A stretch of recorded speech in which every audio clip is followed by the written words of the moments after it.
பீகாரிகளை கேவலப்படுத்துகிறார்கள். இப்படிதான் அவர் சொன்னார். தமிழகம் கேவலப்படுத்துதுன்னு சொன்னாரா? தமிழகத்துல அவங்களுக்கு பாதுகாப்பு இல்லைன்னு சொன்னாரா?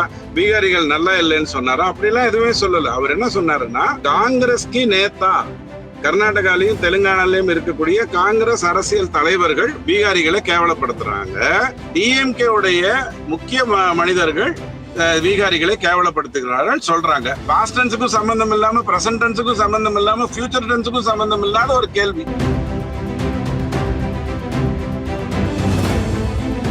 நீங்க இருமொழி கொள்கையில தானே படிச்சீங்க. தமிழ் உங்களுக்கு தெரியாட்டி கூட ஆங்கிலம் தெரியும் இல்ல. டிஎம்கே லோக் அப்படின்னு தெளிவா சொல்றாரு. இதுக்குதான் ஹிந்தி படிங்க ஹிந்தி படிங்கன்னா அதையும் கேட்க மாட்டேங்கிறீங்க. அன்பில் பொய்யாமொழி கிட்ட போனா சட்டத்தை படிங்கடா, கரெக்ஷனை படிங்கடா, கண்டிஷன்ஸ் எல்லாம் படிங்கடான்னு அவர் அழுதார் பாருங்க. அதையாவது எடுத்து சொல்லணும். ஹிந்தி படிங்கடா, என்ன பேசினாரோ அதை வைத்து கேள்வி கேளுங்கடா அப்படின்னு நாமளும் அழத்தான் வேணும். என்ன அவர் மாதிரி நமக்கு நடிக்க தெரியாது, அவ்வளவுதான். திமுகவை திட்டினா தமிழ்நாடு திட்டினா மாதிரி ஆகும்னு சொன்னா, திமுக இருக்கிறவங்களுக்கு எல்லாம் ஏகப்பட்ட சொத்து இருக்கு. தமிழ்நாட்டுக்கு பிரிச்சு கொடுக்குறீங்களா? அந்த 1,30,000 கோடியை பிரிச்சு கொடுங்க தயவு செஞ்சு. தமிழ்நாட்டில் இருக்கிறோம், திமுக தானே தமிழ்நாடு. அதுல ஏதாவது மாற்று கருத்து இருக்கா உங்களுக்கு? கருப்பும் சிவப்பும் சார்ந்தவர்கள் நாங்கள், அதெல்லாம் அவர் முதல்வர் அழகா சொன்னார்ல.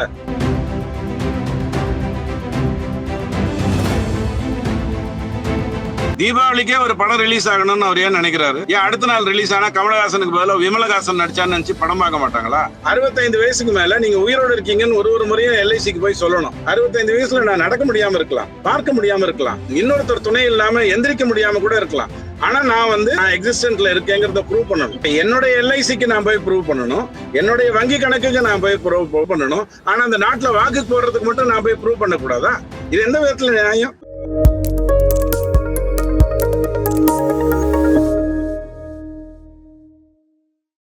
மக்கள் செய்திகள் நேயர்களுக்கு வணக்கம். இன்று நம்முடன் இணைந்திருப்பவர் துக்ளக் வாசகர் ரவி டிடிஎஸ் அவர்கள். வணக்கம் சார். வணக்கம். டிஎம்கே ஃபைல்ஸ் அப்படின்னு சொல்லிட்டு அண்ணாமலை அவர்கள் வெளியில கொண்டு வந்தாங்க. இன்னைக்கு KN நேரு அவர்களோட பேர்ல ஒரு பெரிய குற்றச்சாட்டை ஈடி கொண்டு வந்திருக்காங்க. எதுக்குமே ஒரு தீர்வு இல்லாம போயிட்டே இருந்த மாதிரிதான் இருக்கு. இதுல என்னதான்? ஏப்ரல் 13, 2023 அண்ணாமலை 9 பேர் மேல உங்களுக்கு எல்லாம் இவ்வளவு சொத்து இருக்கு, 1,30,000 கோடி உங்களுக்கு எல்லாம் சொத்து இருக்குன்னு சொல்றாரு. உடனே ஐயோ எங்க மானத்தையே நஷ்டப்படுத்திட்டான், எங்களுக்கு இருக்கிற மானம் எல்லாம் போயிடுச்சு, நாங்க கவரிமான் ஜாதின்னு சொல்லித்தான் மான நஷ்ட வழக்கு போட்டாங்க. மான நஷ்ட வழக்கு போட்ட உடனே அண்ணாமலை ஒழுங்கா கோர்ட்டுக்கு வர்றாரு. ஆனா இங்க TR பாலு கிட்ட இருந்தோ, RS பாரதி கிட்ட இருந்தோ, ஜெகத் ரட்சகன் இருந்தோ, மத்தவங்க கிட்ட இருந்தோ எந்த ஒரு செயல்பாடும் இல்ல. சரி, கோர்ட்டுக்கு தான் வந்ததுக்கு பிறகு லாயரை வச்சுதான் வாதாடணும்னு இருக்கிறத வேண்டாங்க, நானே பேசுறேன் அப்படிங்கிறாரு. பேசினா அந்த அமைச்சரா இருக்கிற ஒருத்தர் எனக்கு தங்கச்சியா அவர் தெரியாதே, தங்கச்சிக்கு சொத்து இருக்கா அப்படியா, எனக்கு அது தெரியாது, ஓ எங்க கம்பெனில எங்க வீட்டுல இவ்வளவு பெரிய வேலைகள் இருக்கா, ஐயோ அது எனக்கு தெரியாதுன்னு சொல்றாரு. அதையும் நீங்க செய்தியா போடுறீங்க. இப்போ இன்னொரு 4-5 நாள்ல அந்த கேஸ் திரும்பி வரப்போகுது. சோ நீதிமன்றத்துக்கு ஒரு பொறுப்பு இருக்கணும் இல்லையா? ஜனாதிபதி எத்தனை நாள்ல ஒப்புதல் கொடுக்கணும், கவர்னர் எத்தனை நாள்ல ஒப்புதல் கொடுக்கணும்னு சொல்ல தெரிஞ்ச நீதிமன்றத்துக்கு தன்னுடைய ஒரு பாலியல் வழக்க போய் 2 வருஷம் 3 வருஷம் நடத்தலாமா? ஒரு சின்ன குழந்தைக்கு நடந்த ஒரு விஷயத்த 15 வருஷம் கழிச்சு நீங்க தீர்ப்பு கொடுத்துருக்கீங்க. அந்த மாதிரி ஒரு தீர்ப்பை கொடுத்தீங்கன்னா அது யாருக்காவது பிரயோஜனமா இருக்குமா? அந்த 15 வருஷத்துல அதை திருப்பி ஞாபகப்படுத்துற மாதிரியான ஒரு வேலையை தானே இருக்கணும். அப்ப நீதிமன்றம் என்ன பண்ணணும்? ஒரு பாலியல் குற்றம் வந்ததுன்னா 10 நாளைக்குள்ள அந்த கேஸை முடிக்கணுங்கிற ஒரு எண்ணம் வந்தா தானே அந்த தப்புல நீங்க அவனை தண்டிக்க விட போறீங்க. அவன் ஜெயில போய் இன்னொரு 100 பேரை உருவாக்கிடுவான். அந்த காலகட்டத்துல இன்னொரு 100-200 பேரை உருவாக்கிடுவான். அதுக்கெல்லாம் பன்னிக்குட்டி போட்ட மாதிரி எல்லாம் சமுதாயத்துக்குள்ள அதே தவிர தைரியமா செஞ்சுட்டு இருக்கும். இது எப்படி நீதி பரிபாலனை ஆகும்? இதையெல்லாம் தானே நம்ம யோசிக்கணும். நீதிமன்றம் எத்தனை நாள்ல தீர்ப்பு கொடுக்கணும், காவல்துறை எத்தனை நாள்ல FIR போடணும், FIR போடுறதுக்கே அண்ணா யூனிவர்சிட்டியில எத்தனை நாள் ஆச்சுங்கிறது உங்களுக்கு தெரியும். இத்தனைக்கு நகரத்தினுடைய மைய பகுதியில நடந்த ஒரு குற்றம். அப்படி ஒரு ஆட்சியை வச்சுக்கிட்டு, அப்படி ஒரு நீதிமன்றத்தை வச்சுக்கிட்டு நாம என்னத்தை பேசிட முடியும்? KN நேரு அவர்களுடைய விஷயத்துல நாங்க அப்படி எந்த தப்புமே பண்ணல, இதெல்லாம் பிஜேபி ஒரு காழ்ப்புணர்ச்சியில தான் பண்ணிட்டு இருக்காங்க அப்படிங்கிற மாதிரி அவர் ஒரு ஸ்டேட்மெண்ட் கொடுத்திருக்காரு. எனக்கு நான் KN நேரு கிட்ட ஸ்டேட்மெண்ட்டே கேட்கலையே. இடி DIG கிட்ட FIR போட சொல்லியிருக்கு. அதை போடுறது போடாதுங்கிறது டிஐஜி தானே முடிவு பண்ணணும். எனக்கு KN நேரு நல்லது சொன்ன என்ன, கெட்டது சொன்ன என்ன? அவர் எவ்வளவு பெரிய மகாத்மா, நல்ல மனுஷன். அவர் எறும்புக்கு கூட தீங்கு நினைக்காத, 5 பைசாக்கு கூட யாருக்கிட்டையும் கைவிட்டு வாங்காத ஒரு நல்ல மனுஷன். நான் ஒத்துக்கிட்டு போறேன். ஆனா டிஐஜி எதுக்கு இன்னும் FIR போடாம இருக்காருங்கிற கேள்வி வருது இல்ல? எனக்கு இடிக்கும் டிஐஜிக்கும் இருக்கிற விவாதத்தை தானே நானும் நீங்களும் பேசணும். KN நேருவை பத்தி எனக்கு என்ன? அவர் உடனே வர்றாரு, இந்த SIR மூலமாக ஒரு முஸ்லீம் ஓட்டு கூட போகக்கூடாதுங்கிறாரு. உன்னை யார் கேட்டாங்க? உங்களை யாராவது கேட்டாங்களா? முஸ்லீம் ஓட்டு போக போகுதுன்னு சொன்னாங்களா? இல்ல முஸ்லீம்கள் வந்து ஐயோ என்னுடைய வாக்கெல்லாம் பறிச்சிருவாங்கன்னு சொன்னாங்களா? இல்ல ஸ்டாலின் ஐயாவது முஸ்லீம் ஓட்டு போயிடும்னு சொன்னாரா? அவரு பெண்கள் ஓட்டு போயிடும், எஸ்சி எஸ்டி ஓட்டு போயிடும், வேலை செய்யறவங்க ஓட்டெல்லாம் போயிடும் அப்படின்னு தான் சொன்னாரு. ஆனா நேரு வந்து அந்த ஸ்டேட்மெண்ட்டை உசுபேத்தி விட்டுட்டு தன்னுடைய டைவர்ஷனுக்குள்ள வர்றாரு. எனக்கு கேஆர் நேருவை பத்தி கவலையே இல்லையே. அவர் வெங்காய மண்டியை தாண்டினது தான் நான் செஞ்ச பெரிய குற்றம். அந்த வெங்காய மண்டியை தாண்டினதுக்கு அப்புறம் அவர் எம்எல்ஏ ஆனாரு. இன்னைக்கு பெரிய ஏரியாவுடைய குறுநில மன்னரா இருக்காரு. அவரை பார்த்து நான் ஏன் பொறாமப்படணும்? 2 ஜெலுசில எக்ஸ்ட்ரா சாப்பிடணும். என்னுடைய கேள்வி, டிஐஜி ஏன் இன்னும் எஃப்ஐஆர் போடாம இருக்காரு? அதுக்கு தானே பதில் சொல்லணும் இந்த அரசாங்கம். இந்த விஷயத்துல வந்து வாய் திறக்காம இன்னொரு பக்கம் பிரதமர் மோடி அவர்கள் வந்து தமிழர்களை வந்து தாழ்த்தி பேசிட்டாங்க, தமிழர்கள் பீகாரிகளை வந்து கஷ்டப்படுத்துறாங்கன்னு பேசிட்டாங்கன்னு சொல்லிட்டு இன்னொரு பக்கம் எடுத்துட்டு போறாங்களே சார், இதில் உங்களுக்கு கருத்து என்ன? இல்ல, நீங்க ஒண்ணு யோசிச்சு பாருங்க. டைம்ஸ் நவுல இருந்து கனிமொழி அம்மா கிட்ட ஒரு கேள்வி கேட்கறாங்க. கேள்வி எப்படி கேட்கணும்? மோடி என்ன பேசினாரோ அதை வச்சுதானே கேள்வி கேட்கணும். மோடி என்ன பேசினாரு? திமுகவுடைய தலைவர்கள் பீகாரிகளை கேவலப்படுத்துகிறார்கள், இப்படிதான் அவர் சொன்னார். தமிழகம் கேவலப்படுத்துதுன்னு சொன்னாரா? தமிழகத்துல அவங்களுக்கு வந்து பாதுகாப்பு இல்லைன்னு சொன்னாரா? பீகாரிகள் நல்லா இல்லைன்னு சொன்னாரா? அப்படிலாம் எதுவுமே சொல்லல. அவர் என்ன சொன்னாருன்னா, காங்கிரஸ்க்கு நேத்தா, கர்நாடகாலையும் தெலுங்கானாலையும் இருக்கக்கூடிய காங்கிரஸ் அரசியல் தலைவர்கள் பீகாரிகளை கேவலப்படுத்துறாங்க. டிஎம்கே உடைய முக்கிய மனிதர்கள் பீகாரிகளை கேவலப்படுத்துகிறார்கள் சொல்றாங்க. உடனே நமக்கு தெரியும் இல்லையா, தயாநிதி மாறன் இன்னைக்கு வேணா சைட்ல இருக்கலாம் உதயநிதி வந்ததுக்கு அப்புறம். ஆனா அதுக்கு முன்னாடி அவர் மிகப்பெரிய தலைவர் தானே, திமுக தலைவர் தானே. அவர் தானே கக்கூஸ் கழுவுறதை பத்தி பேசினாரு, ஆராசா பேசினாரு, ஒவ்வொரு திமுக தலைவரும் பேசினாங்க. சோ டைம்ஸ் நவுல இருந்து கனிமொழி அம்மாட்ட அவங்க என்ன கேள்வி கேட்டிருக்கணும்? மோடி வந்து திமுக தலைவர்கள் பீகாரிகளை கேவலப்படுத்தினு சொல்றாரு, இது நியாயமானு கேட்கணும். அவங்க எப்படி தெரியுமா கேள்வி கேட்கிறாங்க? பீகாரிகளை துன்புறுத்துறாங்க திமுகன்னு சொல்லி மோடி சொன்னாருன்றாங்க. கேள்வியே தப்பு. பாஸ்ட் டென்ஸுக்கும் சம்பந்தம் இல்லாம, பிரசன்ட் டென்ஸுக்கும் சம்பந்தம் இல்லாம, ஃபியூச்சர் டென்ஸுக்கும் சம்பந்தம் இல்லாத ஒரு கேள்வி. அவர் துன்புறுத்துறாங்கிற வார்த்தையை பயன்படுத்தவே இல்லையே, அவமானப்படுத்துறார்கள் தானே சொன்னாரு. கேள்வி எப்படி கேட்கணும்? டைம்ஸ் நவுல இருந்து அந்த பெண்மணி கனிமொழி அம்மாட்ட, பீகாரிகள் கேவலப்படுத்தப்படுகிறார்களா, அவ்வளவுதானே கேட்கணும். கேட்டா நாம தான் சாட்சி சொல்லிடுவோமே. நீங்க உங்க தொலைக்காட்சியிலே வச்சிருப்பீங்களே, ஒவ்வொரு திமுக காரனும் எப்படி பேசினாங்கிறத வச்சிருப்பீங்களே, அது போட்டா வேலை முடிஞ்சது. சோ ஒரு ஊடகத்தில் இருப்பவங்களுக்கு கேள்வி கேட்கவே தெரியல, பொய்ய சொல்லி கேள்வி கேட்கறாங்க. அப்ப திருமாவளவன் சொல்லுவார் இல்லையா, அவர் திமுகங்கிற வார்த்தையே பயன்படுத்தலைங்கிறாரு. அவரு டிஎம்கேன்னு தெளிவா சொன்னாரு. நீங்க இருமொழி கொள்கையில தானே படிச்சீங்க, தமிழ் உங்களுக்கு தெரியாட்டி கூட ஆங்கிலம் தெரியும் இல்ல. டிஎம்கே லோக் அப்படின்னு தெளிவா சொல்றாரு. இதுக்குதான் ஹிந்தி படிங்கன்னா அதையும் கேட்க மாட்டேங்கிறீங்க. குறைஞ்சபட்சம் அன்பில் பொய்யாமொழி கிட்ட போனா சட்டத்தை படிங்கடா, கரெக்ஷனை படிங்கடா, இந்த கண்டிஷன்ஸ் எல்லாம் படிங்கடான்னு அவர் அழுதார் பாருங்க. அதையாவது எடுத்து சொல்லணும். ஹிந்தி படிங்கடா, என்ன பேசினாரோ அதை வைத்து கேள்வி கேளுங்கடா அப்படின்னு நாமளும் அழத்தான் வேணும். என்ன அவர் மாதிரி நமக்கு நடிக்க தெரியாது, அவ்வளவுதான். திமுகவினர் கூட்டணியை தாண்டி சீமான் அவர்களும் வந்து பிரதமர் அவர்கள் இனவெறிய இது பண்ற மாதிரி பேசியிருக்காங்க அப்படின்னு சொல்லியிருக்காரு சார். ஏங்க, ஒரு இடத்துல விஷம் போந்துச்சுன்னா அது குளத்துலயும் வரும், ஆத்துலயும் வரும், குட்டையிலயும் வரும், ஓடையிலயும் வரும், எல்லாத்துலயும் பாயத்தானே செய்யும்.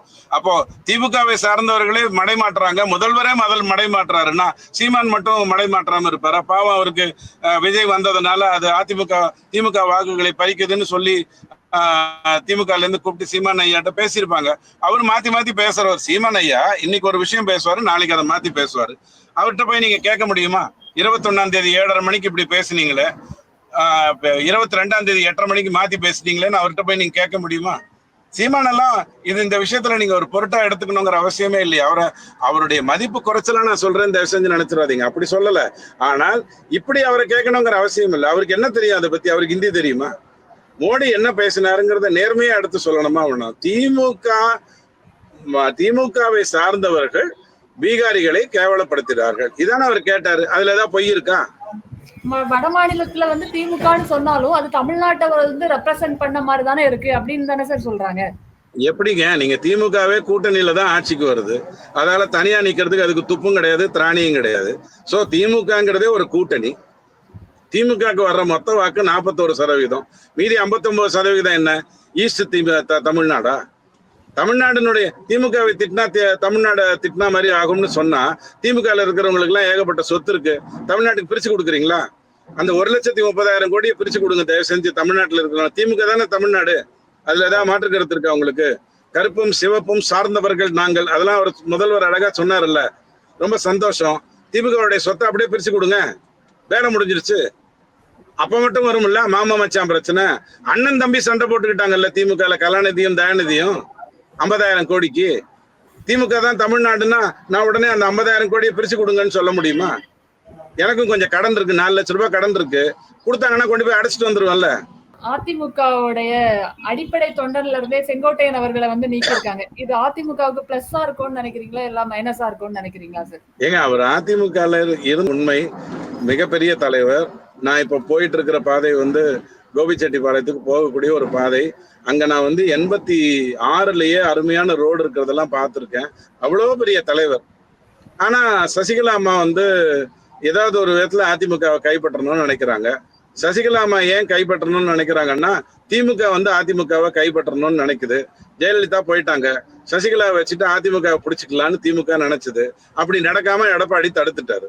இப்ப ஏதாவது ஒரு பிரச்சனையை ஏற்படுத்தி யாரையாவது ஒருத்தர் அனுப்பிச்சு அதிமுக பிளவாயி போச்சு, கட்சியை விட்டு எல்லாரையும் நீக்கிட்டே இருக்காருன்னா, எனக்கு தெரிஞ்சு 7 பேரை தான் நீக்கி இருக்காரு. உங்களுக்கு ஏதாவது 7.5 நீக்கின மாதிரி தெரிஞ்சதுன்னா சொல்லுங்க. நான் 7 பேர் சொல்லுவேன் இவங்களெல்லாம் நீக்கிட்டாங்கன்னு. நீங்க உங்களுக்கு வேற யாரையா தெரியுமா? அதை தாண்டித்தானே 2021 தேர்தல் நடந்தது. தினகரன் அல்லாம தானே அதிமுகல 2019 தேர்தல் நடந்தது. ஓபிஎஸ் இல்லாம தான் 2021 அப்புறம் தேர்தல் நடந்தது. நீங்க ராமநாதபுரத்தையும் விருதுநகரையும் பொள்ளாச்சியும் 3 தொகுதியை மட்டும் எடுத்துக்கோங்க. 2019, 21, 24 3 தேர்தலினுடைய வாக்கு ராமநாதபுரம், விருதுநகர், பொள்ளாச்சி 3 மட்டும் எடுத்துக்கோங்க. ஓபிஎஸ் இல்லாததுனால பொள்ளாச்சியில அதிமுக தோத்ததுன்னு நீங்க சொல்லுவீங்களா? அப்ப விருதுநகருக்கு என்ன சொல்லுவீங்க? தினகரன் இல்லாததுனால தோத்ததுன்னு நீங்க சொல்லுவீங்களா? அப்ப ராமநாதபுரத்துக்கு என்ன சொல்லுவீங்க? மக்கள் வந்து யாரை பார்த்து யார் அரசுக்கு வரணும்ன்றத வச்சுதான் ஓட்டு போடுறாங்களே ஒழிய யாரு கூட இருக்காங்க, யாரு பின்னாடி இருக்காங்கிறத பார்த்துலாம் ஓட்டு போடுறது இல்லைங்க. சார், கட்சிகளின் செயல்பாடு எப்படி இருக்குன்னு நினைக்கிறீங்க? அதாவது சீமான் அவர்கள் ரொம்ப கடுமையா திமுகவை தான் எதிர்த்துட்டு இருந்தாங்க, இப்ப டிவிக்கே எதிர்க்கிறாங்க. அதே மாதிரி இந்த சைடு டிடிவி அவர்களாக இருக்கட்டும், செங்கோட்டையன் அவர்களாக இருக்கட்டும், அவங்க வந்து ஸ்டாலின் அவர்களை எதிர்க்கிறதை தாண்டி இபிஎஸ் அவர்கள் சிஎம் ஆகக்கூடாது அப்படிதான் எதிர்க்கிறாங்க.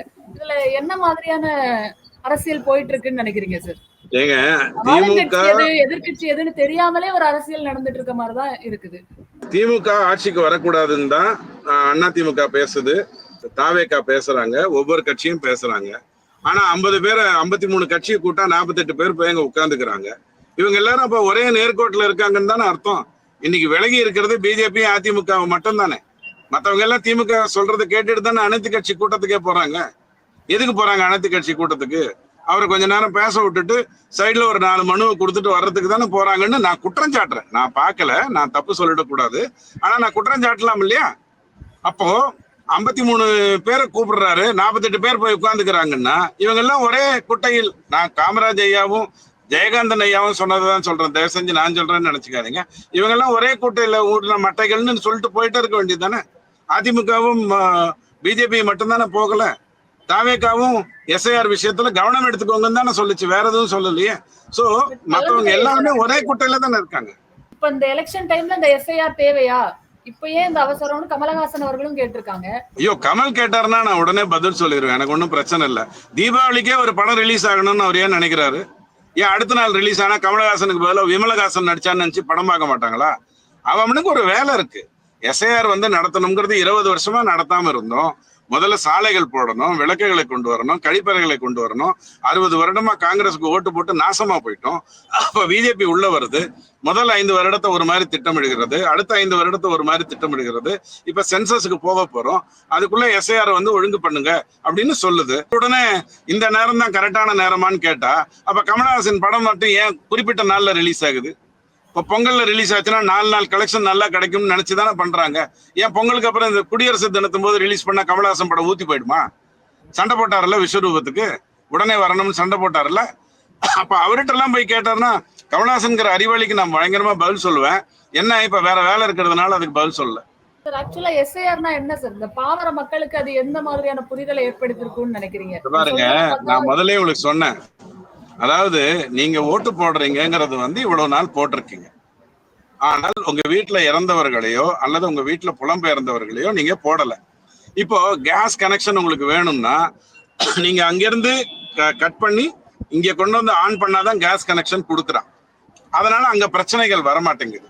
ஆனால் இப்ப எங்க மத்த இடத்துல என்ன பிரச்சனை வருதுன்னு கேட்டீங்கன்னா, ஒரு 9% தானுங்க பீகார்ல. 23 வருஷமா எஸ்ஐஆர் பண்ணாததுனால, ஸ்பெஷல் இன்டென்சிவ் ரிப்போர்ட் எடுக்காதனால என்னாச்சு அப்படின்னா, இப்ப இறந்தவர்களுடைய லிஸ்ட் கணக்குல வராம அப்படியே இருந்துட்டு இருந்தது. பாகிஸ்தான்ல இருந்தெல்லாம் வந்து ஓட்டு போடுறாங்க, ஸ்ரீலங்கால இருந்தெல்லாம் வந்து ஓட்டு போடுறாங்க. அப்ப அவர்களை நீக்கணும்னு ஒரு முடிவு பண்றோம். இது வருடம் நடந்துட்டு இருந்த ஒரு விஷயம்.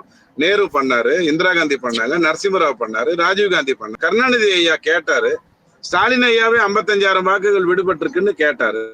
சோ அதை நேர்படுத்துறாங்க. ஆனா மத்த மாநிலத்துல கூட விட்டுருங்க. இப்ப உங்களுக்கு ஓட்டு இல்லைன்னா நீங்க மத்த மாநிலத்துல இருந்தா கவலைப்பட மாட்டீங்க. தமிழ்நாட்டுல ஏன் கவலைப்படுவீங்கன்னா, அவங்க ஓட்டுக்கு 20,000 ரூபாய் திமுக மட்டுமே கொடுக்கும். இதை தவிர நண்டு சிண்டெல்லாம் சேர்த்து ஒரு 25,000 ரூபாய் கிடைக்கும். உங்க ஓட்டை விட்டுருவீங்களா நீங்க? அப்ப நாளைக்கு வந்து உங்ககிட்ட ஒரு ஃபார்மை கொடுக்குறாங்க, அதை ஃபில்அப் பண்ணி கொடுங்கங்கிறாங்க. 11 டாக்குமெண்ட்ல ஏதாவது ஒரு டாக்குமெண்ட்டை கொடுங்கன்னு கேட்கறாங்க. நீங்க கொடுக்க போறீங்க, வர போறீங்க. ஸ்ரீலங்கால இருந்து வந்த அகதிகளுக்கு எதுக்குங்க இங்க ஓட்டு போடணும்? அகதிகளுக்கான மரியாதைங்கிறது ஒவ்வொரு நாடும் எப்படி தெரியுமா கொடுக்கணும்? அவங்கள திருப்பி அந்த நாட்டுல கொண்டு போய் சேர்க்கணும். அவங்க வாழ்ந்த, பிறந்த, வளர்ந்த, தளர்ந்த இடத்துல கொண்டு போய் அவங்கள சேர்க்கணும். அதுதான் அகதிகளுக்கு மரியாதை. அவங்க இங்க வந்துட்டு சரிங்க நம்மள திமுக நல்லா கவனிச்சுக்கிறாங்க, அதனால நம்ம வந்துருவோம்னு நினைச்சிட்டு இங்க வந்தாங்கன்னா அவர்கள் வாக்குகள் வரக்கூடாது.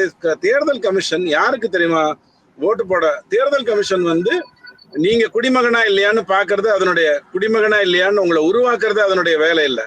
ஆனால் குடிமகனுக்கு மட்டும்தான் வாக்கு கொடுக்கணுங்கிறது அதனுடைய வேலை. அப்ப அது வந்து நீ குடிமகனா இல்லையாங்கிறத கேக்குது. இதுல என்ன தப்பு இருக்கு? உங்க பேங்க்ல கேவைசி கேக்குறாங்கல்ல, அவங்ககிட்ட போய் நீங்க என்னைக்கா சண்டை போட்டீங்களா? ஏய் நான் தான்டா வந்து உனக்கு பணம் வைக்கிறேன், உன் வங்கியில நான் தான் வந்து பணம் வைக்கிறேன், அதுக்கு நீ பில்லுக்கா பணம் 3% வட்டி கொடுக்குற, இதுக்கு உங்ககிட்ட நான் ஒரு முறையும் வந்து நான் தான் ரவிச்சந்திரன் சொல்லணுமான்னு கேட்டீங்களா? கேவைசி எதுக்கு கொடுக்குறீங்க? இன்சூரன்ஸ் எடுத்துக்கோங்க. உங்களுடைய உயிருக்கு பாதுகாப்புக்கு உயிர் போயிடுச்சுன்னா உங்களுக்கு வந்து இவ்வளவு பணம் கொடுப்பேன்னு சொல்லி இன்சூரன்ஸ் உங்ககிட்ட ஒரு வியாபாரத்தை வாங்கிக்கிறான். கரெக்டா? நீங்க பிரீமியம் கட்டுறீங்க. கரெக்டா? 65 வயசுக்கு மேல நீங்க உயிரோடு இருக்கீங்கன்னு ஒரு முறையும் எல்ஐசிக்கு போய் சொல்லணும். யோசிச்சு பாருங்க. 65 வயசுல நான் நடக்க முடியாம இருக்கலாம், பார்க்க முடியாம இருக்கலாம், இன்னொருத்தர் துணை இல்லாம எந்திரிக்க முடியாம கூட இருக்கலாம். ஆனா நான் எக்ஸிஸ்டன்ட்ல இருக்கேங்கிறத ப்ரூவ் பண்ணணும். அப்ப என்னுடைய எல்ஐசிக்கு நான் போய் ப்ரூவ் பண்ணணும், என்னுடைய வங்கி கணக்குக்கு நான் போய் ப்ரூவ் பண்ணணும். ஆனா அந்த நாட்டுல வாக்கு போடுறதுக்கு மட்டும் நான் போய் ப்ரூவ் பண்ணக்கூடாதா? இது எந்த விதத்துல நியாயம்? அப்படி வாக்க விட்டு நீக்கிட்டா சும்மா விட்டுருவாங்களா? நீங்க நீக்கினீங்க, கோயம்புத்தூர்ல 1 லட்சம் பேரை வாக்குகள்ல இருந்து நீக்கினீங்க. ஏன்னா அண்ணாமலை ஜெயிச்சிடுவாருன்றது பயம் உங்களுக்கு இருந்தது. 33,000 வாக்க தென் சென்னையில நீக்கினீங்க. ஏன்னா அங்க வந்து தமிழிசையம்மா வந்துருவாங்கங்கிற பயம் இருந்தது. நீங்க பண்ணா நியாயம், அடுத்தவன் பண்ணா தக்காளி சட்னின்னு சொன்னா எப்படி? இட்லியை வைக்காம. இதுல ஏன் சார் திமுக வந்து இவ்வளவு பதற்றம் அடைகிறாங்க எஸ்ஐஆர்ல? ஏன்னு நினைக்கிறீங்க? ஏன்னா இவ்வளவு நாள் கள்ள ஓட்டை போட்டுட்டு இருந்ததெல்லாம் அவங்கதான். ஆரம்பத்துல இருந்து கள்ள ஓட்டுகளை போட்டு கொண்டிருந்தது அவங்கதான். எந்த ஒரு கட்சிக்காரனையும் கூப்பிடுங்க, ஒரு 5 கட்சிக்காரங்களை கூப்பிடுங்க. திமுக, அதிமுக, தாவேக. இவிஎம் மிஷின் எல்லாம் தந்திருக்கு, இந்த இடத்துல நீங்க கள்ள ஓட்டுன்னு சொல்றது எப்படி சார் ஒத்துக்கிறது? ஆமா, இவிஎம் மிஷினுக்கு சொல்லி பார்த்தாங்க. ஆனா இவங்க 39 சீட்ல வின் பண்ணதுனால அவங்களால சொல்ல முடியல. ஆனா இவங்க 39 சீட் எப்படி வின் பண்ணாங்க? 2 காரணத்துக்காக வின் பண்ணாங்க. ஒண்ணு பணம் கொடுத்தாங்க, இன்னொன்னு வந்து கள்ள ஓட்டு போட வச்சாங்க. இப்ப அதுல கை வச்ச உடனே அவங்களுக்கு பிரச்சனை வருது. அங்க மட்டுமா பண்ணிருக்காரு? குஜராத்ல வந்து எஸ்ஐஆர் போடுறாங்க. குஜராத்ல எதுக்கு எஸ்ஐஆர் போடணும்? மத்திய பிரதேஷ்ல ஏன் போடணும்? உத்தரப்பிரதேஷ்ல ஏன் போடணும்? சத்தீஸ்கர்ல ஏன் போடணும்? அங்கெல்லாம் எஸ்ஐஆர் கேட்டிருக்காங்களே. இது தமிழ்நாட்டுக்கு மட்டும்தான் கொடுத்துருக்காங்களா? வெஸ்ட் பெங்காலுக்கு கொடுத்துருக்காங்க, பிஜேபி ஆளுகின்ற மாநிலத்தையும் கொடுத்துருக்காங்க. சரி செய்ய வேண்டியது நம்மளுடைய பொறுப்பு தானுங்க. ஏங்க 1000 ரூபாய் குடும்ப தலைவிகளுக்கு எல்லாம் கொடுப்பேன்னு பொய்ய சொல்லிட்டு தகுதியை பார்த்துதான் நீங்க 1000 பேருக்கு கொடுத்தீங்க, 1000 ரூபாய் கொடுத்தீங்க. எந்த தகுதியை நீங்க மனசுல வச்சுக்கிட்டு கொடுத்தீங்க? 2.5 லட்சத்துக்கு கம்மியா வருமானம் இருக்கக்கூடிய குடும்பங்களுக்கு மட்டும் கொடுப்பேன்னு சொல்லி தானே கொடுத்தீங்க. 1,15 லட்சம் குடும்பங்கள் தமிழ்நாட்டுல வந்து 2.5 லட்சத்துக்கு கம்மியா வருமானம் வருதா? அப்படி ஒரு வெக்கங்கட்ட ஆட்சியை தான் நீங்க 50 வருஷமா கொடுத்துட்டு இருந்தீங்களா? அப்படின்னு நான் கேட்கட்டுமா? 1.5 கோடி குடும்பங்கள்னா 3.5 கோடி தமிழர்கள் இல்லையா? 41% பேர் 2.5 லட்சத்துக்கு கம்மியா தான் வருமானத்துல இருக்காங்களா தமிழ்நாட்டுல? அப்படி ஒரு வாழ்க்கையை தான் நீங்க கொடுத்துட்டு இருக்கீங்களா? உண்மை என்ன? 55 லட்சம் குடும்பங்கள் தான் அப்படி இருக்கு. மீதி எல்லாம் நீங்க திமுக ஓட்டு போடுறவங்கிற பேர்ல கொடுத்தீங்க. வெக்கமான சூடு சொரணம் இல்லாம மறுசீரமைப்பு, அந்த வீட்டுல போய் பாக்குறேன் அப்படின்னு ஒரு கதையை விட்டுட்டு ஓரணியில் தமிழ்நாடுன்னு சொல்லிட்டு அங்கெல்லாம் போயிட்டு நீங்க யார் வேண்டுமானாலும் விண்ணப்பிக்கலாம். தேர்தல் வரப்போகிறது, எனக்கு எப்படியாவது ஓட்டு போடுவீங்கள், உங்களுக்கு உடனே 1000 ரூபாய் கிடைச்சிடும் அப்படின்னு ஏன் சொன்னீங்க? அப்ப நீங்க ஓட்டு கேட்கும் போது சொன்னது வந்து குடும்ப தலைவர்களுக்கு எல்லாம் கிடைக்கும்னு சொன்னீங்க. ஆனா அதுக்கப்புறம் நீங்க ஒரு தகுதியை நிர்ணயிக்கிறீங்க. 1000 ரூபாய் கொடுக்கறதுக்கே நீங்க தகுதியை நினைக்கிறீங்கன்னா ஓட்டு போடுறதுக்கு தேர்தல் கமிஷன் தகுதியை கொண்டு வரலாம்ல? நீங்கள் இந்த குடிமகன் தான்ங்கிறத உறுதிப்படுத்துறது பெரிய தப்பா? உங்ககிட்ட சான்றுகள் இருந்ததுன்னா நீங்க குடிமகன் இல்லைன்னு சொல்லிட முடியுமா? இதுல தீவிர வேற வந்து நிறைய பேர் பேட்டி கொடுக்குறாங்க. கொடுக்கும்போது பெரிய பெரிய மூத்த பத்திரிகையாளர்கள்லாம் வந்து பேசும்போது இந்த ஈடி மேல எங்களுக்கு நம்பிக்கை இல்லை, இந்த ஈடி மேல எங்களுக்கு நம்பிக்கை இல்லை. ஈடி யாருங்க? மத்திய மாநில அரசு தானுங்க. உங்க அதிகாரிகள் தானே கொடுக்க போறாங்க. உங்க அதிகாரிகள் கொடுத்ததை அவங்க நீக்கிடுவாங்களா? இப்ப நீங்க இங்க இருந்து 6 கோடி வாக்காளர் இருக்கீங்கன்னு ஒரு லிஸ்ட் கொடுத்துட்டா மத்திய தேர்தல் ஆணையத்துல இருந்து அதை 5 கோடியா மாத்திடுவாங்களா? மாத்த முடியுமா? நீங்க சும்மா விட்டுருவீங்களா? அப்ப உங்க மேல உங்களுக்கு நம்பிக்கை இல்லையா? அப்ப இவ்வளவு நாளா போற வர செத்தவனுக்கெல்லாம் இதுல எனக்கு என்ன தெரியுமா, ஸ்டாலின் ஐயா வந்து நன்றி சொல்லணும் தேர்தல் ஆணையத்துக்கு. ஐயா, நாங்க வந்து 20,000 கொடுக்குறோம், அவன் செத்தவன் கணக்கெல்லாம் வாங்கிட்டு எங்கிட்ட வந்துடுறான், ஓட்டு வரமாட்டேங்குது, நீங்க தயவு செஞ்சு கரெக்டா கண்டுபிடிச்சி எப்படியாவது கரெக்டான ஆளுக்கு ஓட்டு கொடுத்தீங்கன்னா நான் அவன்கிட்ட போய் 20,000 கொடுத்து ஓட்டை வாங்கிட்டு வந்துருவேன் அப்படின்னு ஸ்டாலின் ஐயா உண்மையிலே மன்றாடி கேட்கணும். தேர்தல் ஆணையத்தை மன்றாடி என்ன கேட்கணும்னா, எப்படியாச்சும் கரெக்டான ஆளுங்களுக்கு கொடுங்க, அப்பதான் நாங்க பணம் கொடுக்கறதுக்கு சரியா இருக்கும், தயவு செஞ்சு செத்து போனவங்க எல்லாம் நீக்கிருங்க, எங்கிட்ட ஏமாத்தி வாங்கிடுறாங்க அப்படின்னு உண்மையை எடுத்து சொல்லணும் ஸ்டாலின் ஐயா. அதை விட்டு போட்டு எஸ்ஐஆர் குற்றம் சொல்றீங்க. சார், தமிழ்நாடு பிஜேபி வந்து ரொம்ப அமைதியா இருக்கு. ஒரு பக்கம் அண்ணாமலை புதிய கட்சி தொடங்க போறாரு, இன்னொரு பக்கம் வந்து அவருக்கும் இன்றைய தலைவருக்கும் வந்து சரியான பேச்சுவார்த்தைகள் இல்லை அப்படி எல்லாம் சொல்றாங்களே சார், இதுல உங்களுக்கு கருத்து என்ன சார்? எனக்கு கூட தான் என்னென்னவோ சொல்லணும்னு தோணுது. எனக்கு கூட தான் நிறைய இட்டுக்கதைகள் எல்லாம் சொல்லணும்னு தோணுது. இப்ப நீங்க இருக்கீங்களே, அவங்க ஸ்டுடியோல ஒரு நல்ல பாம்பு வந்திருக்குன்னு சொல்லணும். சொல்லிட்டா என்ன பண்ணுவீங்க? இந்த இன்டர்வியூ அப்படியே கட் பண்ணிட்டு சேர் மேல ஏறி உட்காந்துக்கிட்டு பாம்பாட்டியை கூப்பிட்டுட்டு அதை எடுக்கிறதுக்கு பாப்பீங்க. உங்க வேலையை கெடுக்கணும்னா நான் இப்படித்தான் எதையாவது சொல்லிட்டு இருக்கணும். சொல்லணுமா வேண்டாமா? எங்க சோ ஐயா வந்து ஒரு வாட்டி சொன்னாரு, எதிர்கட்சியில இருக்கிறவன பேமானின்னு திட்டிடு அப்படின்னு சொன்னாரு. நல்லவன் என்ன சொன்னா, இல்லைங்க அப்படி எப்படிங்க திட்ட முடியும், அவர் நல்லவர் தாங்க. இல்ல, நீ பேமானின்னு திட்டு, அப்பதான் அவன் ஊரு பூரா போய் நான் பேமானி இல்லைன்னு பேசிக்கிட்டே இருப்பான், உனக்கு வாக்கு வந்துடும், நீ ஜெயிச்சுட்டு வந்துடலாம் அப்படின்னு சொல்லி சொன்னாரு. நான் சொல்றது ஒரு 30 வருஷத்துக்கு முன்னாடி சோ ஐயா எழுதின போது இந்த வார்த்தை சொன்னார். அதைத்தான் உங்ககிட்ட சொல்ல விரும்புறேன். எதையாவது எதிர்கட்சியை பற்றி கதைகளை விட்டுக்கிட்டு ஏதாவது ஒரு இந்த நடிகர்கள் சில விஷயத்துல நடக்கும். அதாவது அவருக்கு வயசாயிடுச்சுங்க அப்படின்றான், எவனா ஒருத்தன் பொருளையை கிளப்பி விட்டுருவான். யாருமே அந்த நடிகரை கூப்பிட மாட்டாங்க. அவரும் பாவம் ரொம்ப வருஷமா நடிச்சிட்டு இருக்கோம், நாம போய் வாய்ப்பு கேட்டா நல்லா இருக்காதுன்னு வீட்டுல உட்காந்துட்டு இருப்பாரு. அவருடைய வாழ்க்கையே நாசமா போயிடும். அந்த மாதிரி சம்பந்தம் இல்லாத விஷயங்கள். அண்ணாமலை தனி கட்சி ஆக்கினா உங்களுக்கு ஏதாவது நல்லது இருக்கா அப்படின்னா சொல்லுங்க, அண்ணாமலை உடனே சொல்லி அதை நடத்த வேண்டாம்னு சொல்றேன். அல்லது அண்ணாமலை ஐயா தனி கட்சியை தொடங்காமல் இருக்கிறதுனால உங்களுக்கு நல்லது இருக்கா உடனே சொல்லுங்க, அவர்கிட்ட போய் நான் பேசி அவர் எப்படியா தனி கட்சியை உங்களுக்கு எங்க பிடுங்குதுன்னு தான் நான் கேட்கிறேன். நீங்க உங்க வேலையை பார்த்துட்டு போங்க, உங்க கட்சியில ஜாகிரதையா இருங்க. கனிமொழி அம்மாவுக்கு நிறைய கோபம் இருக்கிற மாதிரி தெரியுது உதயநிதி வந்ததுனால, அதை பாருங்க. துரைமுருகன் ஐயா வெறுப்பேற்றுறதுக்கு நீங்க ரஜினிகாந்த் கூட்டிட்டு வர வேண்டியதா இருக்கு. உங்க கட்சியை கொஞ்சம் தயவு செஞ்சு பாருங்க, உங்க வேலையை பாருங்க. பிஜேபிக்கு என்ன பண்ணணும்னு நல்லா தெரியும். 18 மாநிலங்கள்ல ஆள்ற ஒரு கட்சி, 3 முறை இந்தியாவில ஜெயிச்சிருக்கிற ஒரு கட்சி, அதனால கண்டிப்பா நல்லா பாத்துக்க முடியும். உங்ககிட்ட எவனும் எதுவும் கேட்கல. உங்களுக்கு வேணும்னா நான் சொல்றேன், உங்க ஸ்டுடியோல பாம்பு இருக்குன்னு சொல்றேன். இவ்வளவு நேரம் எங்களுடைய கேள்விகளுக்கு மிக பொறுமையாகவும் தெளிவாகவும் பதிலமைத்ததற்கு நன்றி. நன்றி, வணக்கம்.